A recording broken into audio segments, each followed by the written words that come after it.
Bismillahirrahmanirrahim. Alhamdulillah, wassalatu wassalamu ala rasulillahi wa ala alihi wa sahbihi ajma'in. Amma ba'du, falendrojmë Allahun te baraka wa taala, dërgojmë salatë dhe selam e pejgamberit ton sallallahu alaihi wasallam. Të dashur dhe shumë të respektuar vëllezër, assalamu alaikum wa rahmatullahi wa barakatuh. Elusim Allahun te baraka wa taala që edhe ky takim i radhës të jetë prej veprave tona të mira, të cilat vepra të mira do të na bëjnë faqebardh e të shpëtuar me mirësitë dhe rahmetin e Allahut nesër në ditën e gjykimit. Po vazhdojmë me kapitullin e 21 me radhë nga libri shumë i dobishëm i Imamut Nawawiut Riyadus Salihin. Ky kapitull flet për bashkëpunimin dhe ndihmën reciproke në punë të mira dhe në devotshmëri. Të dashurit e mi, para se me fillu me materialin e këtij kapitulli që e ka regjistru Imamun Nawawi rahimahullah, është më rëndësi me përmend një çështje që nuk duhet ta harrojmë asnjëherë. Ne për ta njoft pejgamberin ton të dashur sallallahu alaihi wasallam, ndoshta rruga më e thjeshtë që njerëzit ecin për me njoft pejgamberin është lexojnë për jetën e tij. Por kjo nuk është rruga e vetme.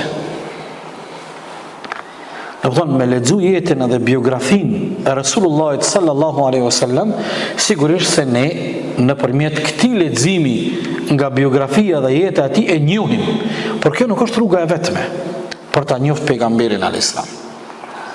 Kjo e para. E dyta, për çfarë kemi nevojë ne me njohur pejgamberin alayhis salam? Një pyetje. Nëse nuk e ke pyet veten deri tani,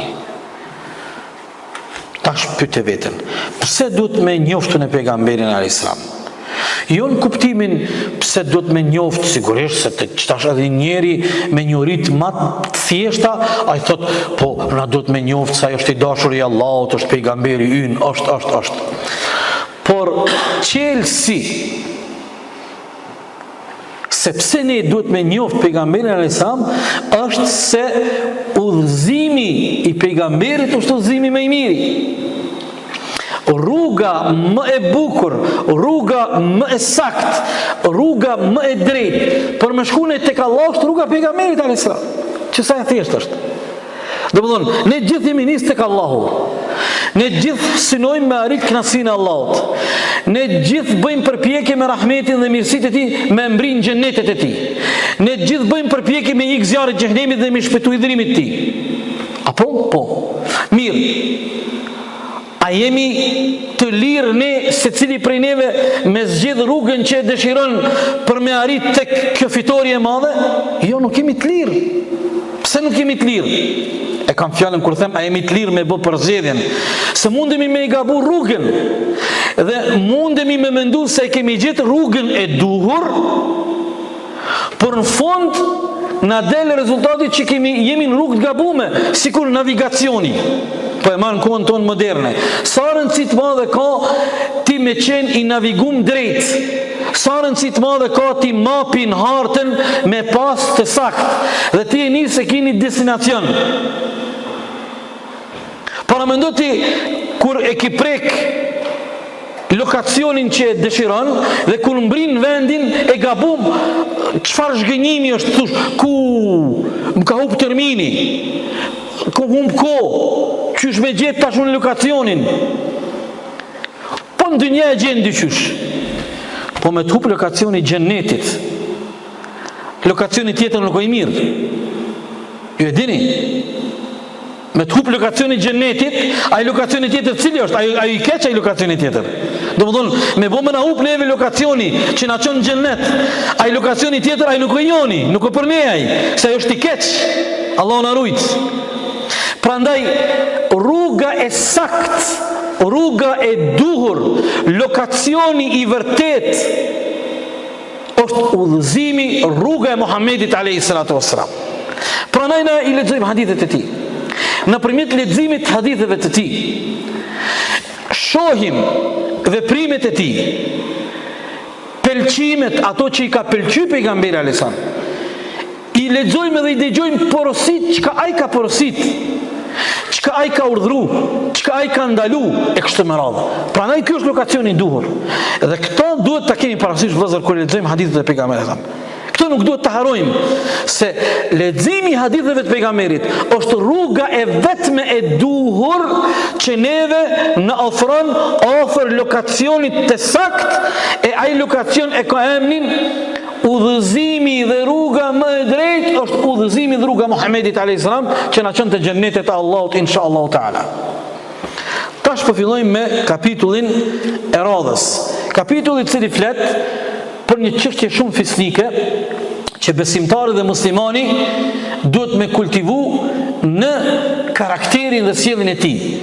Ndihma reciproke, bashkëpunimin në punë të mira dhe në devotshmëri.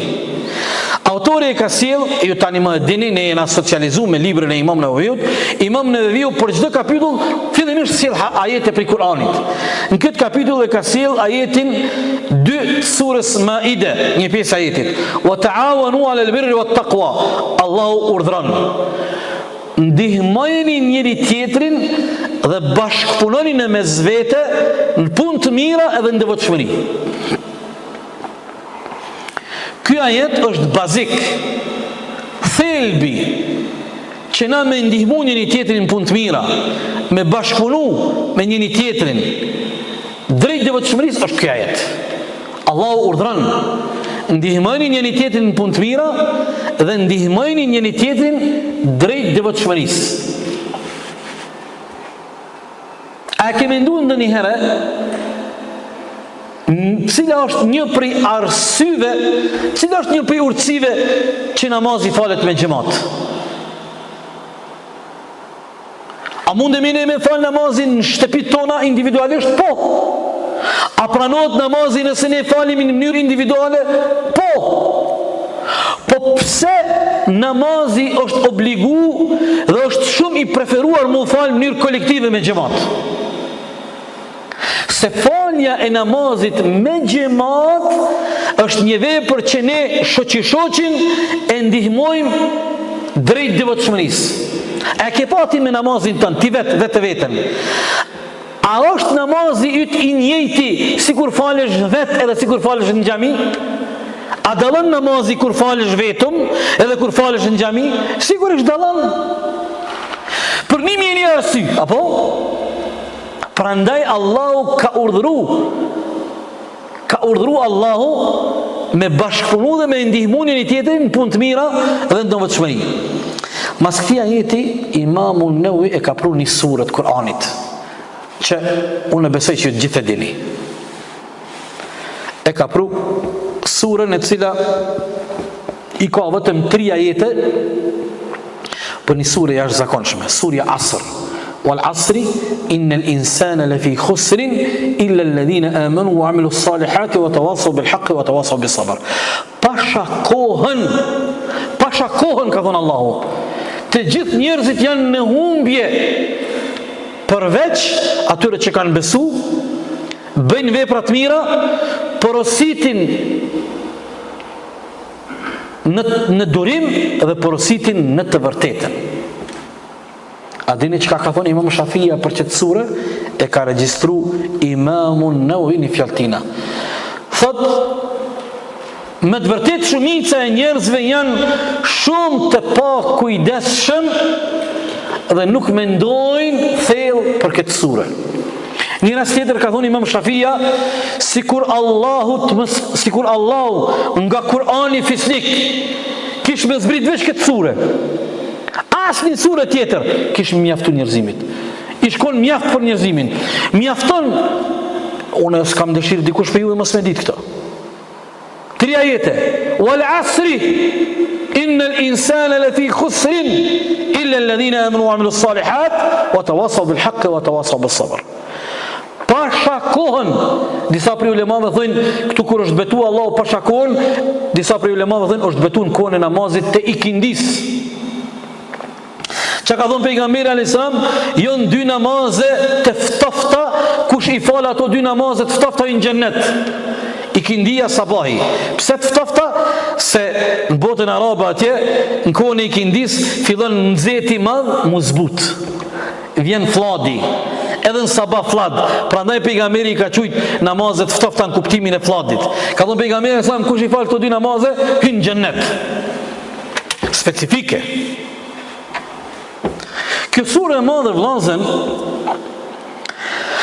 tregon se njeriu arrin me shpëtu prej humbjes edhe dështimit nëse i ka 4 elemente. Imani i vërtet e prodhon punën e mirë, pastaj imani i vërtet dhe vepra e mirë ty të bojnë mi thirrë të tjerë drejt imanit dhe veprave të mira, por gjatë këtij procesi ti e din që duhet me pas sabër. Nuk është lehtë me i thirrë dhe me i porosit njerëzit për të vërtetën. Është rrugë e vështirë, është proces, kërkon durim. Prandaj durimi ka një problem të madh. Sikurse edhe me i thirrë dhe me i porosit njerëzit për të vërtetën. Nuk është ideja tash na mund dal te kjo sure këtu, se i kemi hadithet e këtij kapitulli, por vetëm me përmend ato që e ka përmend Imamu Nawawi rahimahullah, e juve ju mbetet nëse dikush nuk e din këtë sure përmendsh, prej sonte me bonjet me mësu. Dej nesër. Wal asr. Një ajet. I dyti, innal insana lafi khusr. Çe u kry. I treti, illa alladhina amanu wa amilu s-salihati wa tawasaw bil haqqi wa tawasaw bis sabr. U kry. Edhe këto e fal sunetin, e fal farzin, sa inna tajna. Nuk bën lazëm me thonë, valla s'qyshestia e kam zare. Çfarë zare më? Ja din emnin Peugeot, ja din emnin Audis, ja din emnin Faves, ja din tash te Faveja, Polo, Molo, kësi, asi, Golf, si, Saad, Ibiza, kësi, asi, s'pososin to. A dën këtë tjetrin, a dën Toshiba, a dën, këto pse i mësove? Pse i majte me në to? E din ligën e Gjermanisë, Spanjës, Portugalisë, Anglisë, Argentinës, Brazilit, Kolumbisë, Ekuadorit, shumë bre po dishe ti. Ama vel asrin s'pedin. E s'ban kjo mësë nuk ban vazën këta. Atë mëse nuk ban. Nesër në ditën e gjykimit. Nesër në ditën e gjykimit ty dhe mu. Ka me në thonë me leku. Fillon me lexu Kur'an. Dhe t'ja nisë. Bismillahirrahmanirrahim, alhamdulillahi rabbil alamin. Duke lexu Kur'an, fillon më ngrit, pa e bëj sa për imagjinat, jo me pru sa për me kuptu, sikur je lift. Alhamdulillahi rabbil alamin, arrahmanirrahim, maliki yawmiddin, iyyaka na'budu wa iyyaka nasta'in, ihdina siratal gjitesh. U kry alhamdulillah, nisja tjetrën. Alam tara kayfa fa'ala rabbuka bi ashabil fil. U kry alam tara kayfa li ila fi Quraysh, u kry li ila fi Quraysh. Arayta alladhi, u kry arayta alladhi inna atayna, u kry kul ya al-kafirun tabbat yada kul wallahu falak nas. Skimo, ai tjetri tash vesh po ngjitet e ti pe këshyr. Dikur të hup nuk e sheh ai, hupi ai. Hupi. Do të thonë, meleki thot, lexo Kur'an, ngritu. Lexo Kur'an, ngritu. Lexo Kur'an, ngritu. Do të thonë, një fund, sa do të vogël me pas, një fund. A dini babgjyshat e juj, kur kanë mësuar me i tep? Para luftës dytë botërore. Qëto gjamiat tona. E kam përmend para disa jave. Aragi Prustën, rahmeti pa shpirtin, i buri respektueshëm. Që ka mësuar te babgjysh jam të Hafiz Salihi. Tonë ka kap komunizmi përpara, e mas luftës më tha ato që ai ka mësuar te Hafiz Salihi për çdo ditën sabah. Do të thonë, o kon standard hoxhallar ton, ulemaja jon, Allahu i mëshiroft, i shpërbleft me xhennet, ja u kanë mësuar alfabetin e Kur'anit, i kanë mësuar me lexu Kur'an, e kanë bë Kur'anin hatme, kanë mësu gjuzin e fundit 30-in, gjuzin amme përmendsh, ai që kon më ambicioz e ka mësu gjuzin e 29 të bareken, ai që kon hala më ambicioz katsemen. 28-in, 29-in, 30-in. La ilaha illallah. sa pleq që jo ndek rahmeti pa shpirti qofrin xhenetin, më thoshin mu, kom mësu te hoxha, ta Hafiz Zeqa, o kondaja i gjyshes teme, nonës babës tem, familja Radonici, krejt familja Radonici në pej, i kanë pas një 10 hoxalar shumë, mbi 15 vore i kanë hamëm xhami, e gjysa Radonicive të pesë nuk e din që i kanë në hamëm xhami të varosëm. Gjysa Radonicive të pesë, qëllimisht po voli me kamerë, që jam nipi tyne, nuk i din që i kanë 15 vore në hamëm xhami prej ulemave. Prej Abdullah Radonici të Mulla Dulles, si kanë thonë Abdullah Radonici, e pe atu në ulemave, e pe të fundit Hafiz Zekriaja. Sa më kanë thonë mu, pe Hafiz Zeqe se këmë su, amen, a i tjetër dhe ke edhe te bareken, një tjetër ma i zëllshëm, edhe katsemen. Allah! O të një kanal komunistat edhe kanë prish gjithë shka.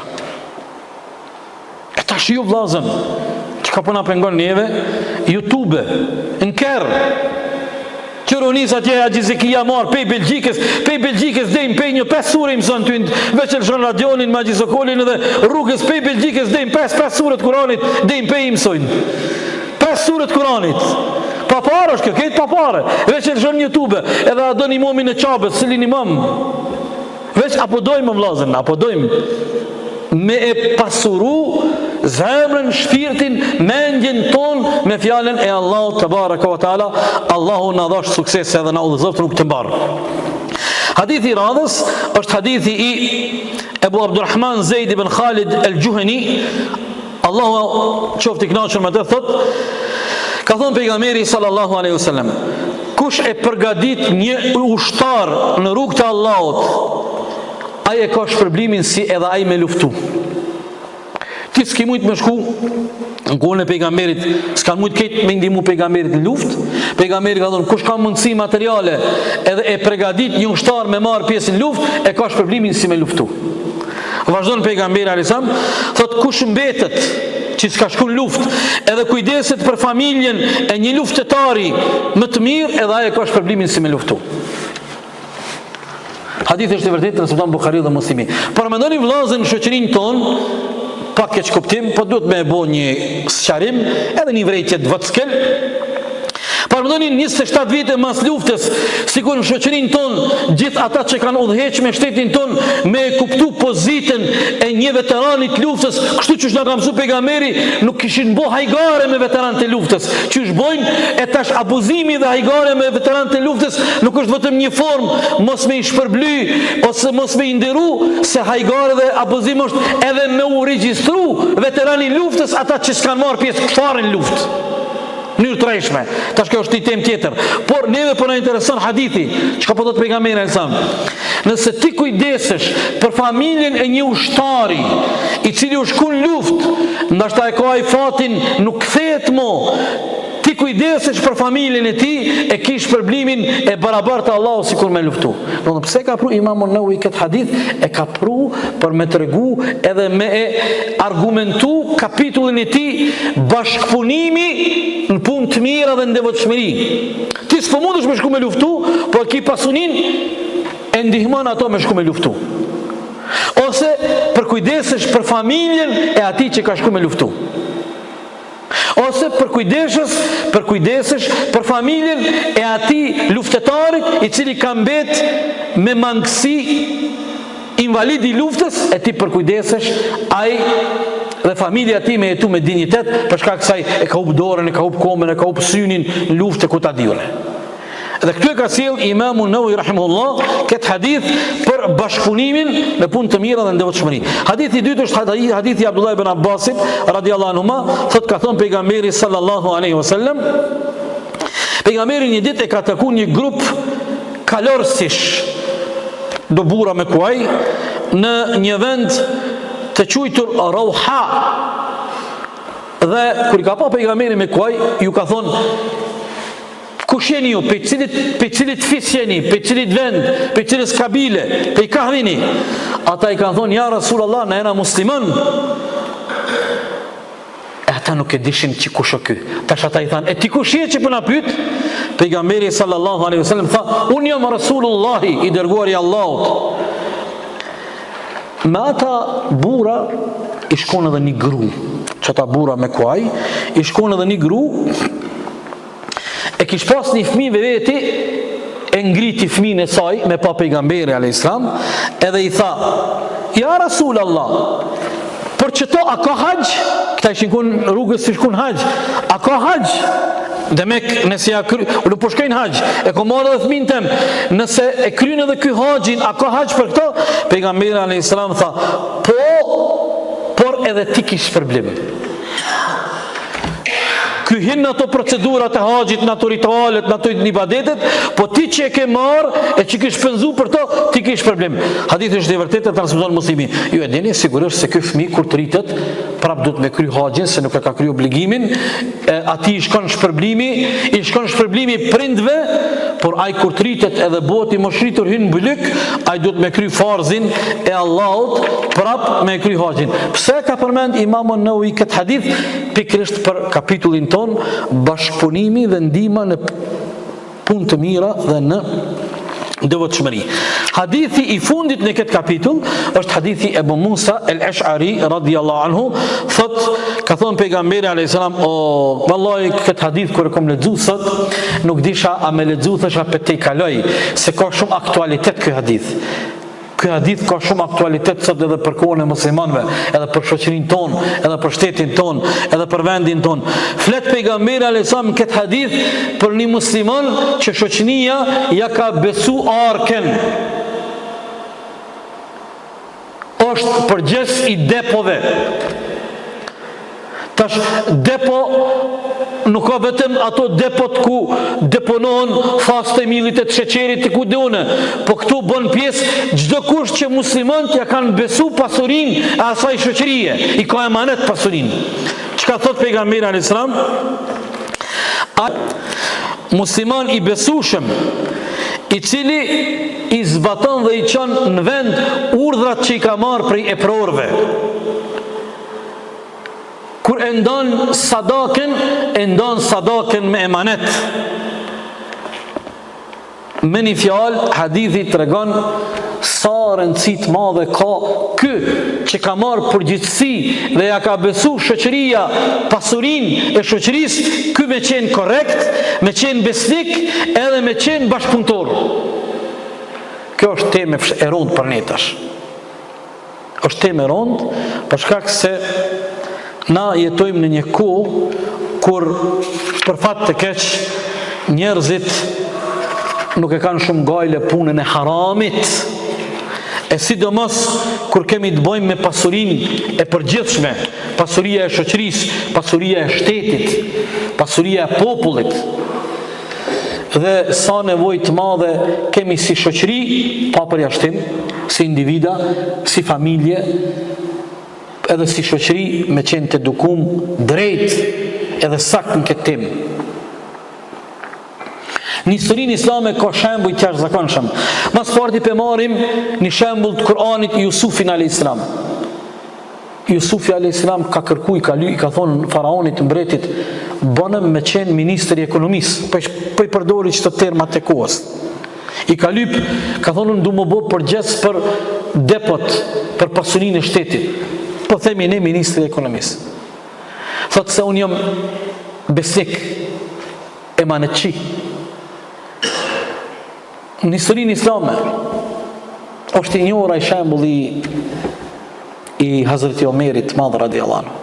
Kur ardha i qytetari i ka kërkuar ndihmë Hazreti Omeri halife i pari muslimanëve. O një qytetar natën të shtëpia ja ka trokit derën, bum. Thotë kam nevojë me ma kry një shërbim, i në shku në zyre. Kër në hinë zyre, i ka thonë Hazreti Omeri, cili o hallit, a ki hall privat, a ki aja orë me lyp një shërbim për mahallën, për lagjen, për qytetar. Jo, tha, e kom hallin privat. E tha, byren, po të ndëgjaj. A i tha, as po do me na dhez vajgurina, dritën. Vajguri. Ja tha, kjo është e shtetit. Ty e parët e muslimanve. Ti nuk je ardhë për hall të muslimanve. Nuk je për fasus i lagjës, i katundit, i fshatit, i qytetit. Ti je ardhë për problemin personal. Në tërë bojmë muhabet. Që ka qa? Që ka është? Sigur kryetari Hanit e Lezit, Allah është përbleft, një farë Hajiruf Kisuma. Ju në habit shumë delegacione kur kon kryetari Hanit e Lezit.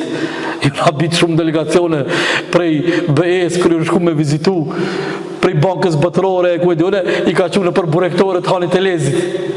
O, te kryetari komunës e ki bugjetin, kërkoj leje, kërkoj falje për i kryetarve, edhe për kryetarit tonë e kom dastë respekt, për kej kryetarve të kalume respekt për tonë, ama dhe që Haxhi Rufkia qështu, i që i ke mongër bureka, ja tha, nuk mundë me shkuna në për restorane me paret muslimanve, me paret qëshnisë, shumica në musliman, paret shtetit. Problema ke punë. Problema ke punë. Me hongër paret e muslimanve, o problem. Nuk jom ty pretendu në kur gjo. Këtu bashkemi na, kërkon nuk përjashtoj vetën, në krejt jemi këtu.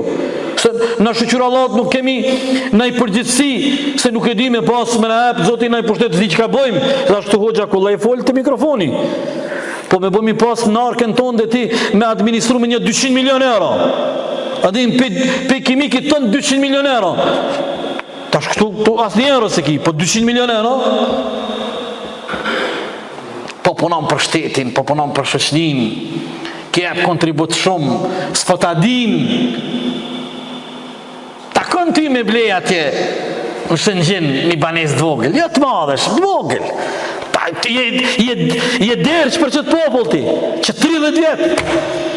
Për mos me hita shumë kapitullin tjetër, ki luftu, po mirë, ti ki luftu me ble banesa, a ki luftu për ideale, për vatane, për liri. Kërkoj falje për i veteranëve, shokëve të mi, kërkoj falje, se kemi me kërkon. Ama, e meriton ti. Haxhi Rufki suma i që kemi ongër bureka. Nuk kam parë, në bugjetin e kam të vogël. Një anisu në sa drekat, darkat vinë, kanë me metë rrugë pa ushtru, kanë me metë katundit pa uj, kanë me ndetë shkollat. E mos him tash aty. Kemi nevoj për këtë mekanizm, sidomos ata që menaxhojnë me pasurinë e shtetit. Subhanallah. Ka thonë Hazreti Omeri, Hazreti Omeri e dini, kërë boj pari muslimanëve, storet Hazreti Omerit skryhen deri sot një javë. Natën s'ka flajtaj. Gjithmonë natën o dalë me këshyra, ka ankesa, ka mungesa.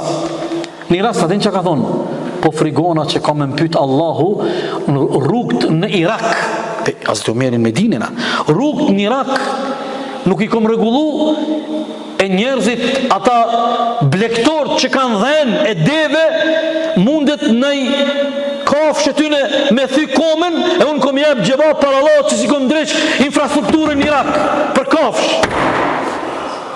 Standardi fështiro kjo për këta njerëzit tonë këto, standardi fështiro kjo.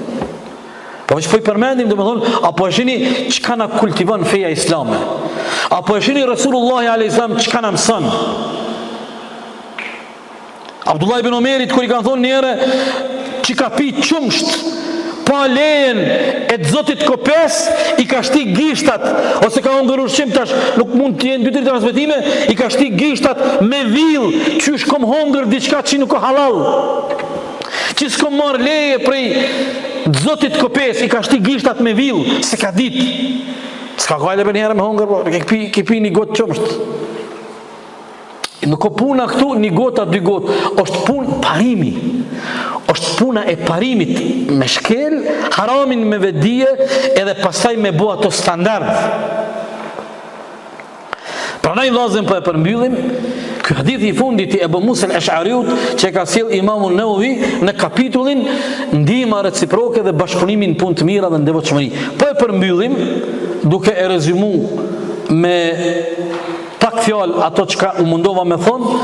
Ky kapitullin 21, Imamu Nawawi e ka sjell ajetin 2 të surës Maide, ku Allahu urdhëron dhe thot: bashkëpunoni në punë të mira dhe në devotshmëri. Na këtë kena nevojë, kanë herë na zbutet imani, na dobësohet imani, kena mungesë të energjisë, kena mungesë të vullnetit, zelli na mungon dhe dikush të ndihmon ta zgat dorën, të jap, të inkurajon, të jap vullnet për me bëni punë të mirë. e mora shembull namazin me xhamat, e kështu janë gjitha veprat e mira. Allahu na mundsof që t'jemi prej atyre njerëzve që ndihmohemi në punë të mira e në devotshmëri dhe largohemi prej punëve të liga e prej punëve që Allahun e hidhrojnë. Allahu e din më së miri, wallahu ta'ala alam, wa sallallahu ala Muhammedin wa ala alihi wa sahbihi.